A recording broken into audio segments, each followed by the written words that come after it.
बिस्मिल्लाहिर्रहमानिर्रहीम, अस्सलाम वालेकुम। इमरान खान का मार्च लाहौर में तो अभी शुरू हुआ है और अगले जुमे के रोज़ यानी 8 दिन के बाद इस्लामाबाद में पहुंचेगा तो पता चलेगा कामयाब हुआ है या नहीं हुआ। लेकिन इमरान खान कामयाबियों के झंडे गाड़ रहे हैं कहाँ पर? भारत में। और उनकी मकबूलियत जो है वो आसमान को छू रही है। मीडिया चैनल्स उन्हें दिखा रहे हैं, उनकी बल्ले बल्ले हो रही है, सब खुश हैं। मोदी उनसे बहुत खुश हैं। वो मोदी जो उन्हें फ़ोन नहीं करते थे बल्कि उनका फ़ोन नहीं उठाते थे, वो अब उनसे बहुत खुश हैं।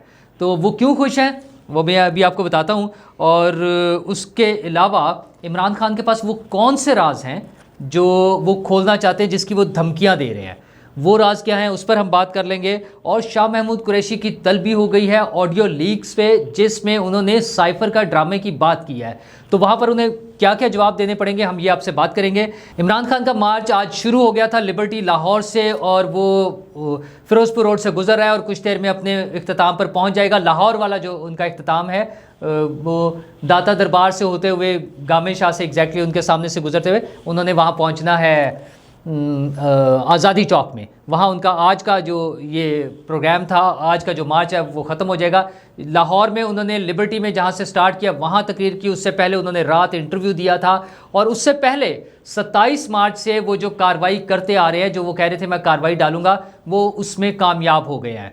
जो है ना, उनको मुबारक हो इमरान खान साहब को, उनकी जीत, उनकी विजय, उनकी फतह, जिसके झंडे गाड़े गए हैं भारत में। और भारतीय चैनल उनको दिखा रहे हैं बड़े बड़े फट्टे चला के।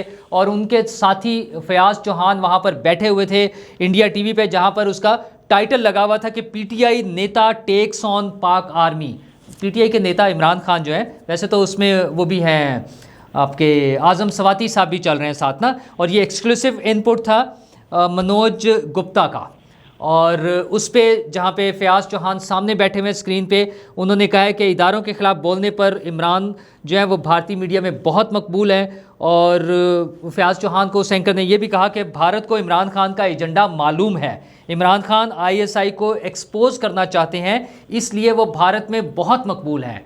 तो इमरान खान साहब, बस ये आपका कमाल है। वो जो कह रहे थे ना कि मैं बोलूँगा तो फिर फ़ौज का नुकसान होगा और मुल्क का नुकसान होगा, तो इमरान खान साहब, डैमेज हैज़ बिन डन।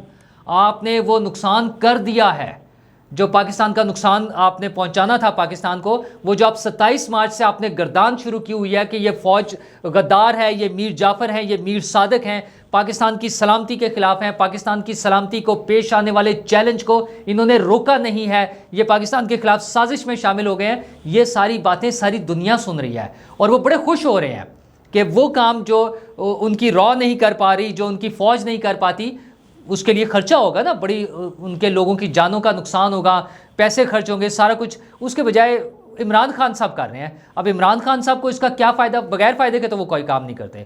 वो तो मलिक रियाज साहब से भी उन्होंने हीरे लिए हैं या प्लॉट्स लिए हैं, जो जो चीज़ें ली हैं तभी उन्होंने काम किया मलिक रियाज साहब का। तो ये भारत की जो इतनी खिदमत हो रही है, उसके बदले में खान साहब को क्या मिल रहा है अभी तो नहीं पता चला। खैर, आ जाएगी सामने बात। तो वो जो शोर मचाते हैं ना कि मेरे बोलने से नुकसान होगा, खान साहब ये नुकसान होना था जो हो रहा है, जो आज नज़र आ रहा है, सिर्फ इसलिए आपके इक़्तिदार की भूख की वजह से कि मुझे इक़्तिदार मिल जाए, किसी तरह मेरे हाथ में हुक्मरानी दोबारा आ जाए। तो अब सियासी मैदान में तो आप लड़ नहीं सकते। तो अब वो साथ ये जो धमकियां दे रहे हैं फ़ौज को कि मैं बोल पड़ूंगा, वो धमकियां क्या हैं?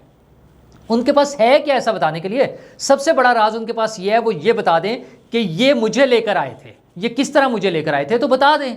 एक तरफ तो आप ये आपका राज खुल जाएगा, दूसरा लोगों को ये भी पता चलेगा ना कि वो जो आपकी 26 साल या चले इक़्तिदार में आने से पहले जो 22 साल की जद्दोजहद जिसको आप कहते हैं, वो क्या थी।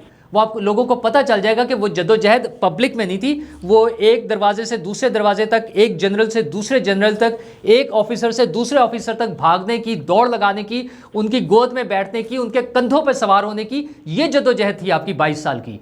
तो ये आप इस बात की धमकी दे रहे हैं लोगों को, फ़ौज को इस बात की धमकी दे रहे हैं कि मैं ये बता दूंगा, तो बता दें यार। फिर डर किस बात का? डर वाली तो बात आपने ख़त्म कर दी है ना। आप नाम ले रहे हैं, आप DGISI को एड्रेस कर रहे हैं, आप जनरल बाजवा का नाम लेकर उनको कह रहे हैं कि मैं ये कर दूंगा, आप फौजी ऑफिसर्स के नाम ले रहे हैं। मतलब हद तो यह है कि वो पहले भी इन्होंने ये काम किया था, सेक्टर कमांडर्स के लेवल पर आ गए थे, अब फिर वो कह रहे हैं फ़हीम और फैसल के जो नाम ले रहे हैं। मतलब ये क्या चाहते क्या हैं? इमरान खान साहब सिर्फ ये चाहते हैं कि लोग खड़े हो जाएं, कुछ जज्बाती लोग, जैसे आपने आजकल वो सोशल मीडिया पे देखा ना, वो गालियां निकाल रहे होते हैं। एक साहब ने मरियम को गालियां निकाली कि जी मैं उसको कत्ल कर दूंगा। कोई उसकी वीडियो आई थी एक साहब की फैसलाबाद में ये बात करते हुए ना, तो वो तस्वीर वगैरह मौजूद हैं, वो साहब की थी, वो बाद में गिरफ्तार भी हो गए हैं। इसी तरह कोई और किसी को कर रहा होता है, एक बेवकूफ़, फिर बेवकूफ़ी में है ना, एक साहब ने वो कफन बांधा हुआ है और उसमें आके खड़े होकर तकरीर कर रहे हैं कि पता नहीं मैं क्या कर दूंगा। तो इस तरह के जो लोग हैं वो चाहते हैं कि इस तरह के कोई जज्बाती उठे जो उधर मस्जिद नबवी में जैसे लोगों को खड़े होकर गालियां निकाल रहे होते हैं, नारे लगा रहे होते हैं, जो रास्ते में लोगों को रेस्टोरेंट्स में लोग रोक कर उनके साथ झगड़ पड़ते हैं। इमरान खान साहब ये चाहते हैं कि इस तरह से लोग उठे, जज्बाती लोग, और वो इन फौजी ऑफिसर्स के सामने खड़े हो जाएं, इनके साथ झगड़ पड़े, इनके साथ हाथापाई करें। ये इमरान खान साहब चाहते हैं और सारी दुनिया में एक मजाक बने, सारी दुनिया को वो कहने का मौका मिले कि ये जो ना बनाना रिपब्लिक है और अनारकी है और यहाँ बद इंतज़ामी है और कोई चीज़ किसी के कंट्रोल में नहीं है, और फाइनली जो पाकिस्तान पर इल्ज़ाम आता है कि ये नाकाम रियासत है, वो चीज़ें प्रूव हो जाए। और सिर्फ किस लिए कि इमरान खान साहब हुकूमत नहीं कर पाए, अपनी नालायकियों की वजह से, अपनी नाअहलियों की वजह से, अपने लाने वालों को शर्मिंदा करा के, उनको अपने खिलाफ बनाकर, वो बहुत बेआबरू होकर तेरे कूचे से हम निकले, तो वो बेआबरू होकर निकल तो गए हैं, लेकिन अब उन्हें चैन नहीं आ रहा है। वो किसी भी तरह एट एनी कॉस्ट उसके लिए अपने इदारों के खिलाफ बात करनी पड़े, उनकी बदनामी का बाइस बनना पड़े, मुल्क के लिए नुकसान का बाइस बनना पड़े, मुल्क के लिए IMF का प्रोग्राम रुकवाना पड़े, जो मर्जी करना पड़े, उनको किसी तरफ से अपना इक़्तिदार वापस चाहिए बस।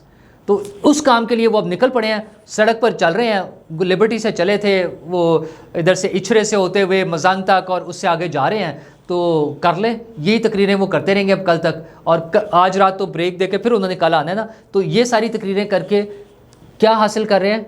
भारत में मकबूलियत। खान साहब, भारत ने आपको वोट नहीं देने, किसी भारतीय ने आपको वोट नहीं देना। उन्होंने जो कुछ आपको देना था ना, वो दे लिया हुआ है, आपने बड़ी याशी कर लिया है।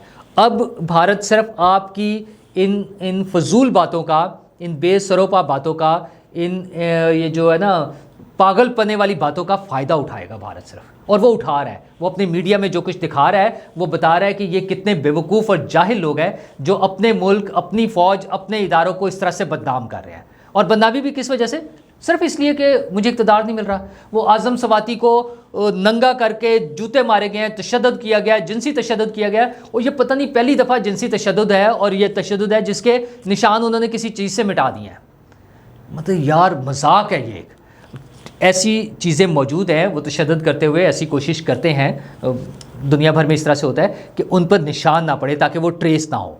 लेकिन ये एक मजाक बनाना जो आज़म सवाती साहब ने अपने ट्वीट में किया हुआ है कि वो मुझ पर से तशद्दुद के जो निशानात हैं वो मिटा दिए गए हैं, मतलब एक अनोखी चीज़ें जो है ना वो निकल आती हैं इनकी। और वही राग फिर इमरान खान साहब अलापना शुरू कर देते हैं। पहले आज़म सवाती से यही बात कराई, इन ऑफिसर्स के नाम उनके मुँह से कहलवाए, कोई रिएक्शन नहीं आया, कोई उसका फ़ायदा नहीं हुआ इमरान खान साहब को, तो फिर खुद उन्होंने शुरू कर दिया लिबर्टी में आके। मतलब क्या मजाक है यार ये।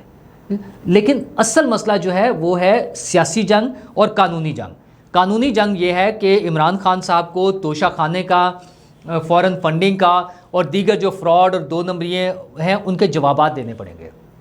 वो जो साइफ़र की ऑडियो लीक्स आ गई है ना, कि उसको कैसे प्ले अप करना है, किस तरह से ड्रामा बनाना है आज़म खान के साथ और शाह महमूद कुरैशी के साथ और असद उमर के साथ, उन चीज़ों का जवाब देना पड़ेगा। तो FIA ने तलब कर लिया शाह महमूद कुरैशी को, और उन्होंने कहा कि आकर जवाब दें, उधर बताएं कि वो जो साइफ़र की ऑडियो लीक हुई है उसके बारे में जवाब दें। तो उसमें क्या बताएंगे आज़म साहब, उससे वो शाह महमूद कुरैशी साहब, उनसे पूछा जाएगा ना कि अगर ये फ़ॉरेन ऑफिस में आया था तो फ़ॉरेन ऑफिस में किसने छुपाया था? इमरान खान साहब जो कहते हैं कि ये छुपा लिया था, मुझे नहीं दिखाया जा रहा था, तो बताना पड़ेगा ना कि किसने छुपाया था। फ़ॉरेन ऑफिस तो शाह महमूद कुरैशी के अंडर था। और फिर 27 मार्च को जब उन्होंने अनाउंस किया, 11 मार्च को तो आर्मी चीफ़ के हवाले से बता दिया गया ना कि आर्मी चीफ़ ने कामरा में इमरान खान को बता दिया था। 11 मार्च से लेकर तो 27 मार्च तक जब उन्होंने लहराया, और 27 मार्च से लेकर 9 अप्रैल तक जब उन्हें वो धक्के मार के ईवान वज़ीर आज़म से निकाला गया, डरा धमका के, मतलब वो जब एम्बुलेंस और वो प्रिजन वैन आ गई थी तब ये भागे ना डर के। तो इस सारे पीरियड में फ़ॉरेन ऑफिस के उन लोगों के खिलाफ जिन्होंने इसको छुपाया था, क्या एक्शन लिया इमरान खान साहब ने? कोई एक्शन नहीं ना लिया। और इसको कैसे मैनिपुलेट कर रहे थे, क्या आया था, कैसे लिखवाया गया, किस तरह आगे कम्युनिकेट किया गया, ये सारी बातों का जवाब देना है शाह महमूद कुरैशी साहब ने। तो वो जो उनके अंदाज़ है ना, स्टाइल, अभी तो बड़े नखरे वाले और बड़े नाजुक अंदाज से, ये सारी चीज़ें निकल जाएंगी जब कानून के उससे गुजरेंगे ना। हर एक ने जवाब देना है, कोई ज़्यादती नहीं होनी चाहिए, कोई फालतू मारपीट नहीं होनी चाहिए, कोई तशद्दुद नहीं होना चाहिए, लेकिन जो मसाइल हैं, जो गलत चीज़ें हैं, उनके जवाब देने पड़ेंगे। वो शाह महमूद कुरैशी को भी देने पड़ेंगे और वो इमरान खान को भी देने पड़ेंगे। तो इमरान खान साहब, आपको एक मरतबा फिर बहुत बहुत मुबारक हो, बल्कि आपको बधाई हो। बधाई बोलते हैं ना शायद वो भारतीय उसमें, क्योंकि भारतीय चैनल्स पे आप चल रहे हैं, वहाँ आपके ढोल बज रहे हैं, डंके बज रहे हैं। पाकिस्तानी चैनल्स पे तो शायद आपको बंद कर दिया जाए ना, क्योंकि आपने जो जो बातें की हैं, जिस तरह से आप कर रहे हैं, पहले मौजूद है मिसालें। अल्ताफ़ हुसैन साहब के साथ भी यही कुछ हुआ था। तो हमें तो पहले ही लगता था कि आपका मुस्तकबिल जो है वो अल्ताफ़ हुसैन साहब वाला ही होना है, और उसी तरह फिर आप पहले यहाँ बैन होंगे और फिर आप कहीं लंदन में या कहीं बैठकर अपने दोस्तों से बातें किया करेंगे, वो ऑनलाइन इंटरनेट पर सिर्फ, ठीक है, वीडियो कॉल्स वगैरह में ना, मीडिया, मेन स्ट्रीम मीडिया पे आप नहीं नज़र आएंगे। तो लेकिन आपको मुबारक हो, भारतीय मीडिया आपको ज़रूर दिखाता रहेगा, और वहाँ शायद फिर आपको कभी वोट भी मिल जाए। जैसे आप वैसे भी आप भारतीयों को, भारत वालों से ज़्यादा आप जानते हैं ना भारत को। तो बहुत बहुत मुबारक हो आपकी ये फ़तह, और अल्लाह बचाए ऐसी फ़तह से। और यहाँ वाला जो लॉन्ग मार्च है, इसमें तो भी 8 दिन का तो आपने खुद टाइम दिया हुआ ना, तो देखते हैं इन 8 दिनों में क्या होता है। शुक्रिया।